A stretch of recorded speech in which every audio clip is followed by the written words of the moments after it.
Hi everyone, my name is Desiree with theastrologyaddiction.com and thank you so much for watching. Today's video is going to be a astrology chart reading for Marilyn Manson, also known as Brian Warner. He was born January 5th, 1969 at 8:05 p.m. in Canton, Ohio.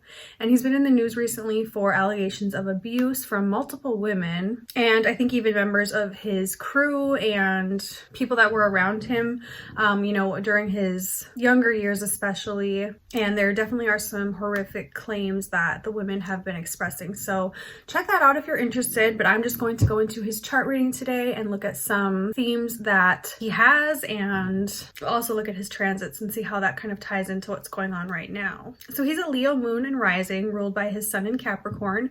He has an Aquarius Mercury, Mars in Scorpio with Neptune. Uranus and Jupiter are conjunct in Libra, Pluto is in Virgo, Venus in Pisces, and his Saturn is in Aries. So, the first thing that you see with a lot of creatives, artists, and actors is having some Leo placements, because that shows that they definitely do really enjoy attention, public spotlight, recognition, and they like to be kind of the star of the show. So with that Leo rising and his moon right there, that definitely puts that at the forefront of his personality, and he's not afraid to show his creativity to the world. He's not very shy about that. His moon is squared to Mars in Scorpio, which does bring in a level of emotional abuse, possibly, or even physical abuse that he may have experienced growing up, or just kind of deep, darker emotions that can kind of make someone more volatile and aggressive. Moon square to Mars people don't have a good control over their emotions, can be very controlling and demanding of other people, especially a Scorpio Mars. Scorpio Mars is, definitely, it can tend to lean towards liking these kind of darker types of lifestyles, and especially like physically, sexually, wanting to push limits and push boundaries and going deeper and into more intense things sexually. Scorpio is not a sign that is very lighthearted, so he wants to get to a darker place in that way. Scorpio Mars are also sometimes a little bit paranoid, and people who can kind of play that out within their relationships especially. I also think his Leo moon puts him as someone who needs a lot of loyalty from his relationships. So if he's not feeling like someone's being honest or truthful, or if he thinks someone might be cheating, like in his head, that can push him over the edge and really cause like a, definitely angry outburst. His Mars is also square to his Mercury in Aquarius at 2 degrees. His Mercury is. Mercury in Aquarius people are very bright, very brilliant, very intelligent, quick-witted, people that don't really think inside of the box. He's someone that thinks like outside the box and likes to push limits. But that Mars square to his Mercury definitely can make him more hot-headed and mentally volatile. He kind of has this emotional, mental volatility to him that brings in a level of aggression that maybe, wouldn't be there otherwise if his Mars wasn't so closely squared to those personal planets. But I don't really see a strong like mental illness. There's maybe a little bit of that going on, but he definitely seems sort of balanced in what he does, like how he behaves. Like he knows what he's doing, I think.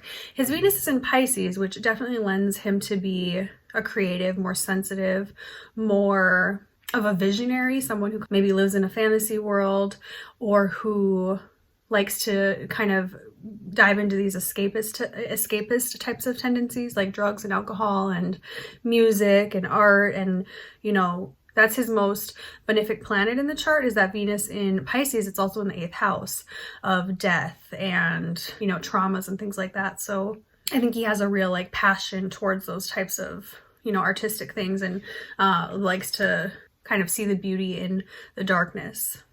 His Venus is trine to Mars. So that is something where, his passions, his lusts, his sexuality, how he expresses those things is definitely very aligned, and he knows how to kind of get what he wants in that way. Now his sun in Capricorn is square to Saturn and in the 6th house. 6th house is the house of evil things and physical ailments. So, being ruled by that Saturn, there is some reception there, but it's not positive. I think if anything, he can be very hard on himself. Maybe he had a father figure or someone in his life who, you know, was very aggressive and treated him kind of badly.